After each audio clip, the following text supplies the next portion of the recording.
nesse momento abrir nossa Bíblia lá em Efésios capítulo 3. O texto que nós vamos refletir nesta noite é o capítulo inteiro de Efésios 3. São 21 versículos, porém, eu quero ler nesse momento apenas os versos 16 a 21 e vou fazer essa leitura na versão da NVI. Você acompanha aí, abra sua Bíblia na versão que você tem. Então, 16 a 21 agora nós vamos ler, mas nós vamos refletir no capítulo todo de Efésios, capítulo 3. O texto diz assim: oro para que, com as suas gloriosas riquezas, ele os fortaleça no íntimo do seu ser com poder, por meio do seu Espírito, para que Cristo habite em seus corações, mediante a fé, e oro para que vocês, arraigados e alicerçados em amor, possam, juntamente com todos os santos, compreender a largura, comprimento, a altura, a profundidade e conhecer o amor de Cristo que excede todo conhecimento, para que vocês sejam cheios de toda a plenitude de Deus, àquele que é capaz de fazer infinitamente mais do que tudo que pedimos ou pensamos, de acordo com o seu poder que atua em nós. A ele seja a glória na igreja e em Cristo Jesus, por todas as gerações, para todo sempre. Amém. Nós estamos estudando a carta de Paulo aos Efésios e denominamos esta série de estudos A Vida nos Trilhos. E fazemos isso basicamente por dois motivos, né? O primeiro motivo é que há uma necessidade em qualquer tempo de ajustar a nossa vida, de fazer algum tipo de revisão, de balanço, de estabelecer ou restabelecer padrões, de modo a forçar a nossa prática de vida a se encaixar nas diretrizes que Deus deixou na sua palavra. Então esse é um motivo, né? Todos nós precisamos em algum momento revisar nossa vida e ajustar a nossa vida como se fosse um trem, colocando a nossa vida nos trilhos corretos.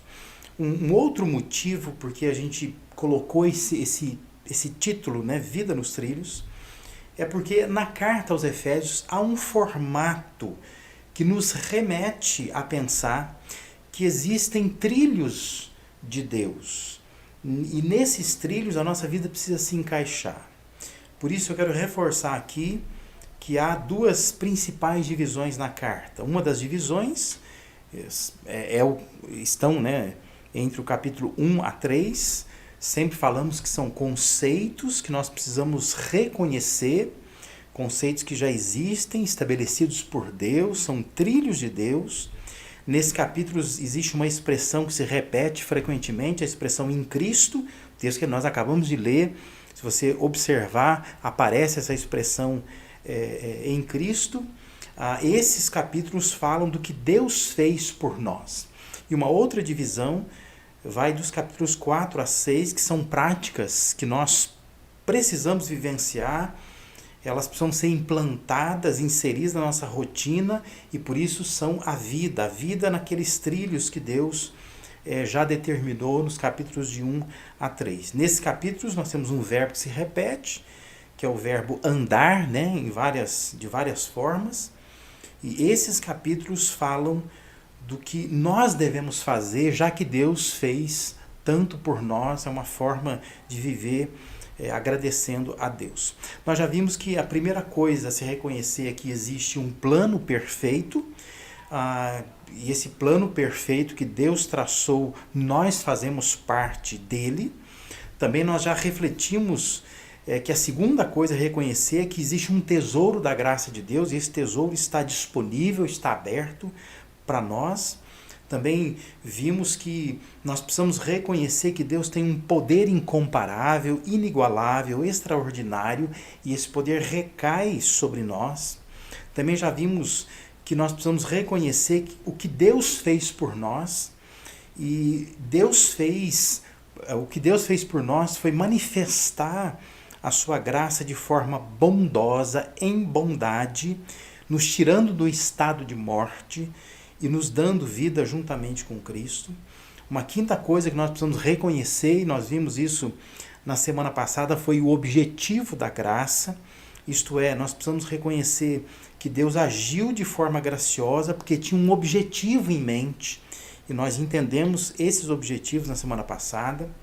E a sexta, e dentro desta proposta da carta aos Efésios, é a última coisa a se reconhecer, é que Deus se revelou plenamente, cumpriu os seus planos e propósitos plenamente, porque Ele deseja que nós o conheçamos de forma plena, completa, ou como anuncia o nosso tema, e é a expressão que aparece no versículo 19, para que experimentemos a plenitude de Deus.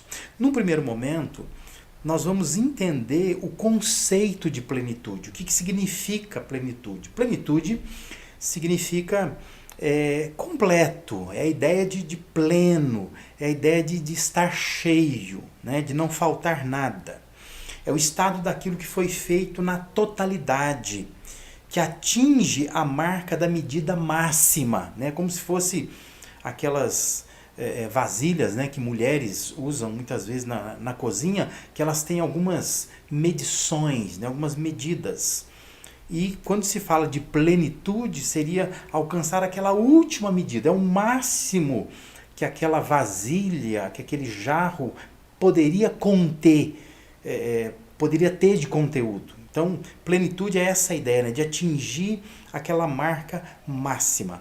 Quando Paulo ele orou para que os seus leitores fossem cheios de toda a plenitude de Deus, isso deve significar que os cristãos precisam aprender a usufruir de todos os recursos de Deus, de tudo que é possível experimentar com Deus e em Deus, de desfrutar dos efeitos de tudo que Deus já fez, tudo que Deus faz e tudo que Deus fará ainda, cumprindo os seus propósitos.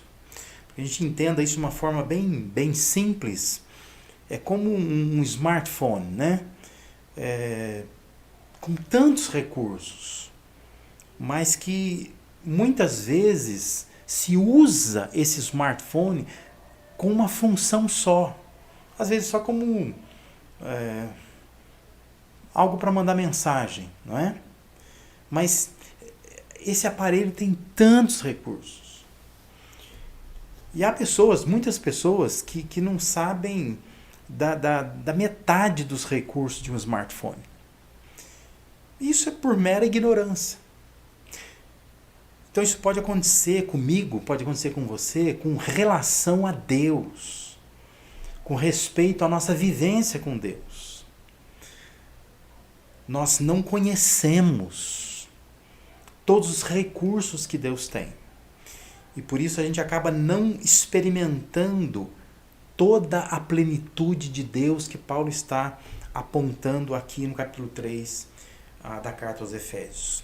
O que é preciso então para experimentar toda essa plenitude de Deus? Em primeiro lugar, é preciso entendimento dos planos de Deus. Se a gente fizer uma leitura atenta dos versos de 1 a 13, só essa leitura atenta desses versos, de 1 a 13 do capítulo 3 de Efésios, já vai elucidar muito o nosso entendimento acerca do modo planejado, coordenado, orquestrado, com que Deus foi cumprindo sua soberana vontade.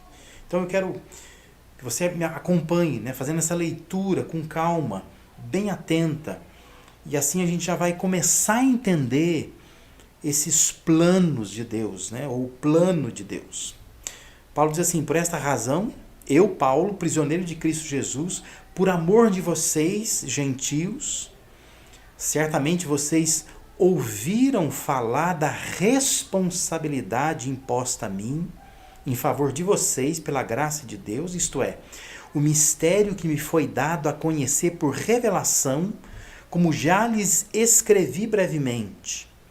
Ao lerem isso, Paulo diz, vocês poderão entender a minha compreensão do mistério de Cristo. Esse mistério não foi dado a conhecer aos homens de outras gerações, mas agora foi revelado pelo Espírito aos santos apóstolos e profetas de Deus.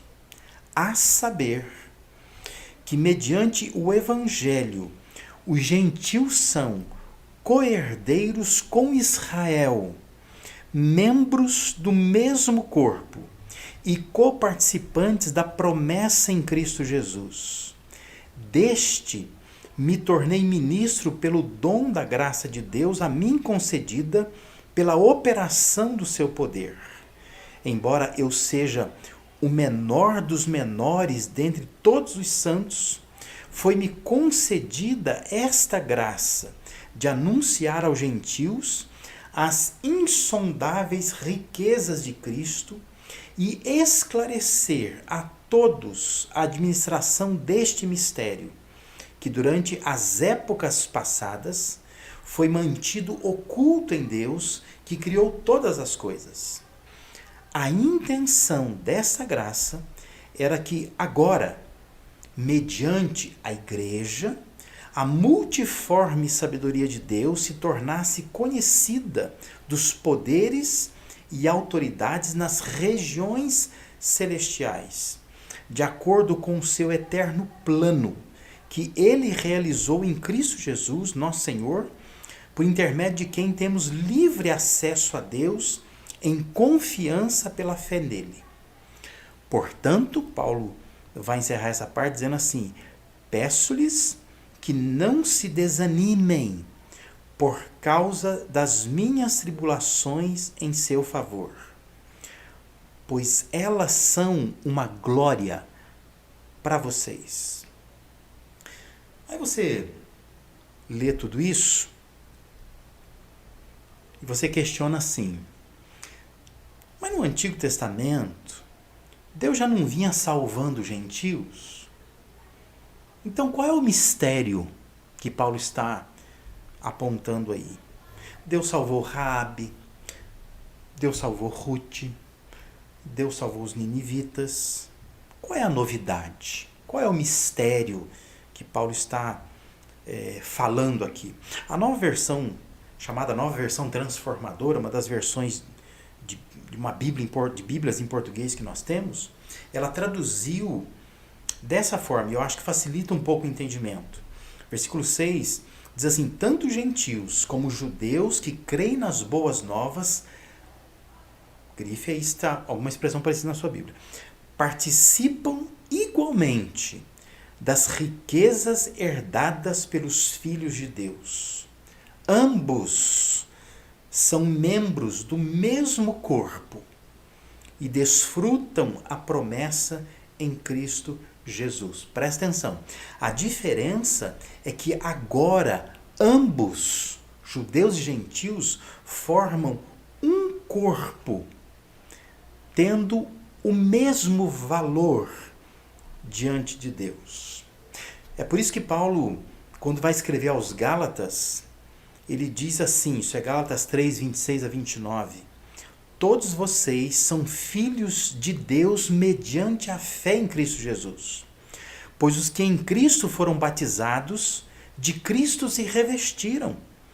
Não há, presta atenção no que Paulo escreveu aos Gálatas, não há judeu nem grego, escravo nem livre, homem nem mulher, pois todos são um em Cristo Jesus. E se vocês são de Cristo, são descendência de Abraão e herdeiros segundo a promessa. Sabe que há muita gente séria e boa que ainda acha que Deus trabalha com dois povos separadamente. Eu não quero entrar aqui no mérito de posições teológicas, ou na verdade são posições escatológicas, porque fugiria do nosso propósito aqui, né, de reflexão, capítulo 3 do texto de Efésios. Mas seria bom que antes de qualquer um de nós se agarrar a qualquer posicionamento teológico ou escatológico, textos como estes que eu estou citando aqui pudessem ser bem explorados, esclarecidos, para que a gente possa firmar convicções, olhando de fato para o todo do que a Bíblia diz e compreender o mistério do qual Paulo está falando aqui. O versículo 13 de Efésios 3 diz: portanto, peço-lhes que não se desanimem por causa das minhas tribulações em seu favor, pois elas são uma glória para vocês.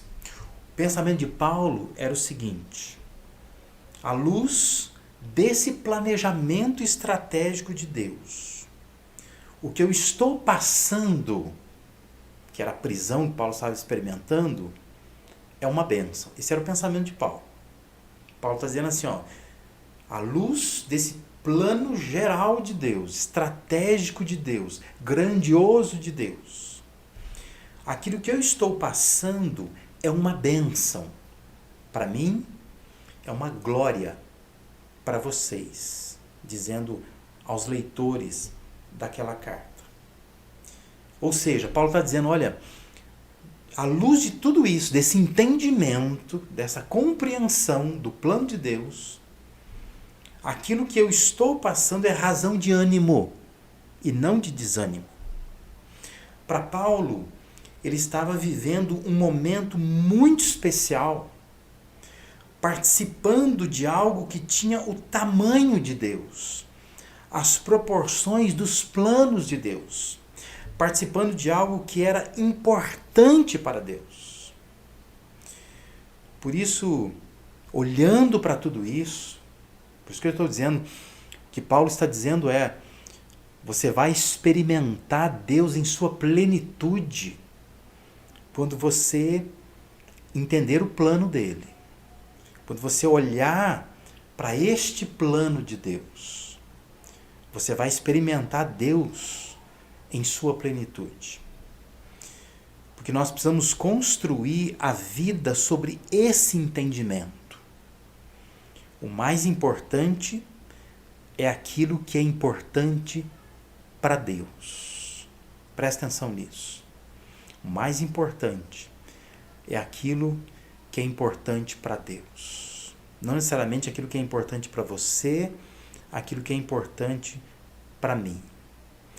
Entenda que nossa vida não é uma peça solta, mas a nossa vida faz parte de algo maior, que Deus vem fazendo, que Deus está fazendo.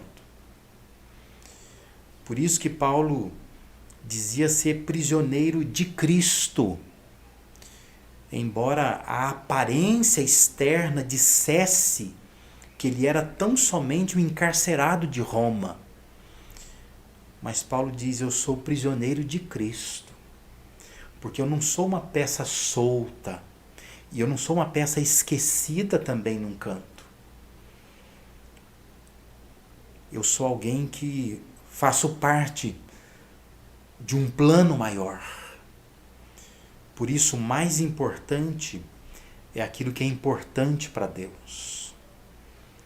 E foi importante para Deus traçar todo esse plano, onde ele começou a levantar um povo, mas depois então une dois povos e diz que torna esses dois povos um povo só.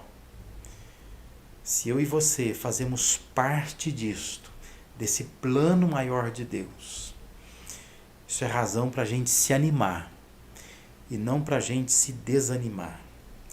Você não vai experimentar toda a plenitude de Deus se você não tiver esse entendimento. Você vai experimentar todo o recurso que Deus tem, Deus em sua forma plena, quando você alcançar esse entendimento do plano de Deus, de que você faz parte desse plano e que o mais importante é aquilo que é importante para Deus. Esse é o primeiro passo. Essa é a primeira forma de eu e você experimentarmos Deus em sua plenitude, quando houver o entendimento dos planos de Deus. Segundo lugar, o que é preciso para experimentar toda a plenitude de Deus? É preciso conhecimento do amor de Deus. Olha o que dizem os versos 14 e 19. Por essa razão, Paulo diz: ajoelho-me diante do Pai, do qual recebe o nome toda a família dos céus e na terra. Oro para que com as suas gloriosas riquezas ele os fortaleça no íntimo do seu ser com poder, por meio do seu Espírito, para que Cristo habite em seus corações mediante a fé.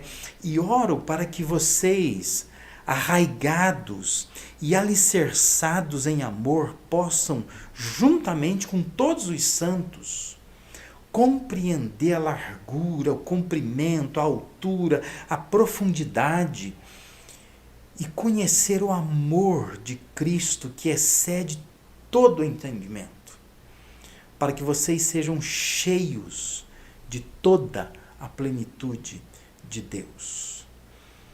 Paulo disse que estaremos plenos de Deus se apreendermos, se conhecermos as dimensões do amor expresso no que Cristo fez.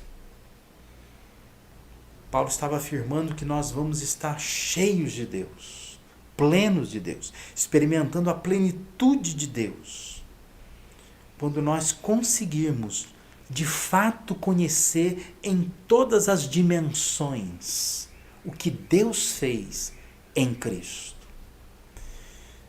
Quanto amor estava ali, concentrado nas ações de Cristo. A palavra conhecer é a tradução do verbo grego gnosko, que o sentido é mais que saber. O sentido da palavra grega gnosko é experimentar. É o conhecimento por meio do experimento. É o conhecimento pela experiência. E é justamente por isso que esse amor, Paulo diz, que excede o entendimento humano, excede a compreensão humana, porque está para além do que qualquer ser humano poderia entender no que tange as razões, as motivações e a disposição para tanto amor. Esse excesso à compreensão humana está expresso em Romanos 5, versos 7 e 8. Quando Paulo lá escreve assim: dificilmente haverá alguém que morra por um justo. Pelo homem bom, talvez alguém tenha coragem de morrer. Mas Deus demonstra seu amor por nós. Cristo morreu em nosso favor, quando ainda éramos pecadores. Paulo estava dizendo, é difícil a gente compreender, porque é difícil alguém que morra por uma pessoa justa. Pode ser que alguém que tenha feito algum tipo de bondade para ela se anime a morrer, ou tenha coragem para morrer por essa pessoa. Mas ele diz, mas Deus demonstra o seu amor por nós. Cristo morreu em nosso favor, quando nós éramos totalmente injustos, nada bons, quando nós éramos pecadores. Veja, capítulo 8 de Romanos, Paulo vai dizer: aquele que não poupou a seu próprio filho, mas o entregou por todos nós, como não nos dará juntamente com ele, de graça, todas as coisas? Quem fará alguma acusação contra os escolhidos de Deus? É Deus quem os justifica. Quem os condenará? Foi Cristo Jesus quem morreu, e mais que ressuscitou, está à direita de Deus, e também intercede por nós. Quem nos separará do amor de Cristo? Será tribulação, angústia, perseguição, fome, nudez, perigo, espada? Como está escrito: por amor de ti enfrentamos a morte todos os dias, somos considerados como ovelhas destinadas ao matadouro. Mas em todas estas coisas, somos mais que vencedores por meio daquele que nos amou. Pois estou convencido, Paulo continua escrevendo aos Romanos, de que nem morte, nem vida, nem anjos, nem demônios, nem o presente, nem o futuro, nem quaisquer poderes, nem altura, nem profundidade, nem qualquer outra coisa na criação será capaz de nos separar do amor de Deus que está em Cristo Jesus, nosso Senhor. Isso é Romanos 8, verso 32 a 39. Nós precisamos construir a vida sobre o conhecimento experimental do amor de Deus revelado em Cristo. Baseando a vida toda nesse amor, na confiança do que Ele fez por nós. Nós precisamos construir a nossa vida em cima disso, em cima desse conhecimento que é um experimento. Eu experimento esse amor.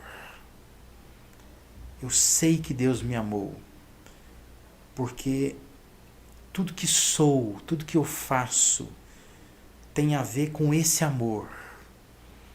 E tem a ver com a confiança que eu tenho naquilo que Ele fez por mim, naquilo que Ele fez por nós. Como afirma a letra do velho hino, Cristo me amou e me livrou. O seu imenso amor me transformou. Por seu poder e seu querer, Cristo, o Salvador, me libertou. Antes que você me pergunte, esse é o hino 462 do Inário para o Culto Cristão, né? Você vai usufruir de toda a plenitude de Deus quando tiver conhecimento do amor de Deus em Cristo como um experimento e não apenas como um assentimento intelectual, mas como algo real que você experimenta na sua vida. Em terceiro e último lugar, o que é preciso para experimentar toda a plenitude de Deus? É preciso reconhecimento do poder de Deus.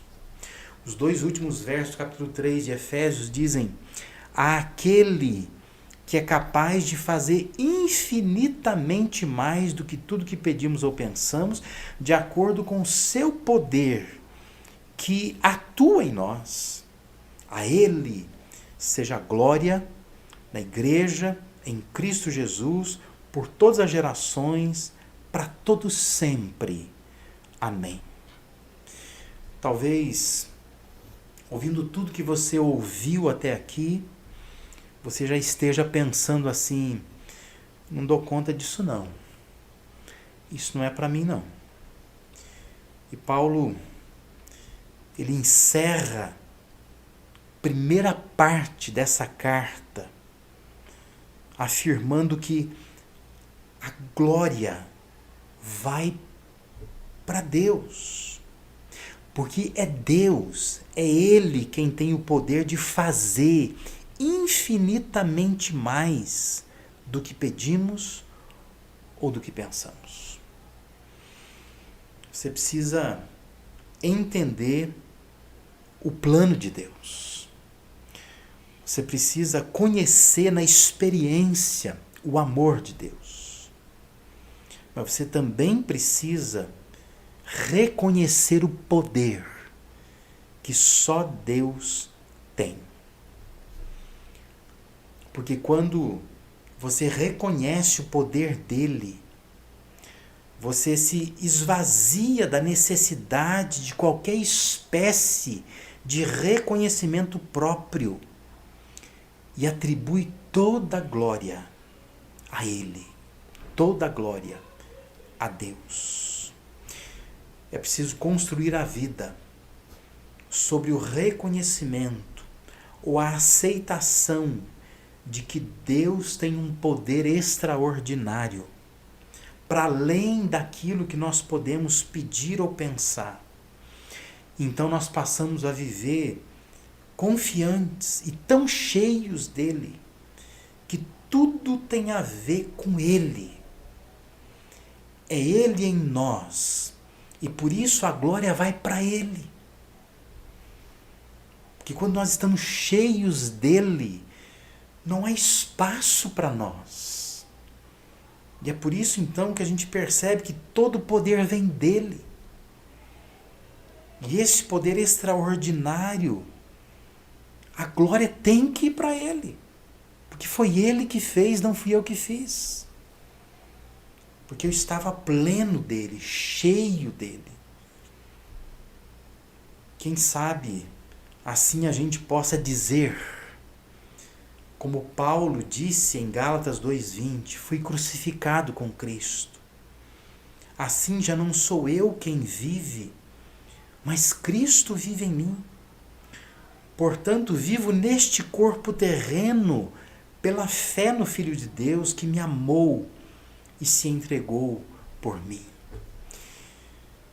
Que Deus abençoe você, para que nasça ou renasça dentro de você hoje o desejo de viver na plenitude de Deus, entendendo os planos dele, conhecendo o amor dele, reconhecendo o poder dele. Se você fizer isso, você vai experimentar Deus em toda a força, em toda a plenitude, no máximo que você poderia experimentar.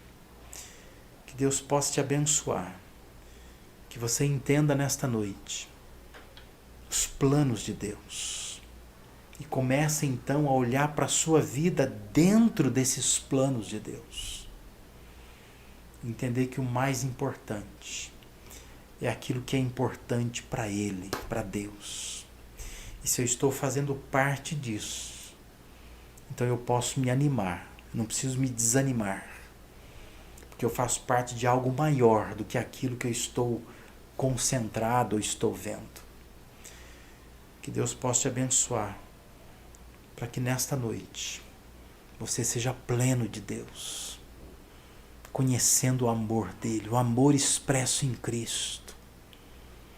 Que você saia deste momento de culto entendendo que tudo que você faz é por conta dessa experiência com o amor de Cristo. Construa a sua vida em cima disso, em cima deste conhecimento experimental do amor de Cristo. Que você, nesta noite, experimente Deus em sua plenitude, porque você vai estar reconhecendo o poder dele, tão cheio, tão tomada dele, que a glória é dele mesmo, porque é ele que faz. E por isso você vai terminar o dia, como Paulo encerra essa primeira carta, essa primeira parte da carta, né?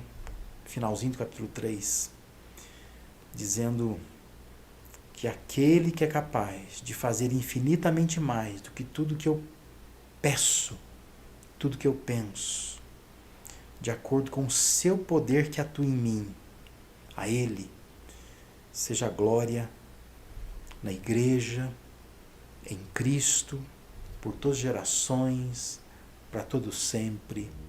Amém.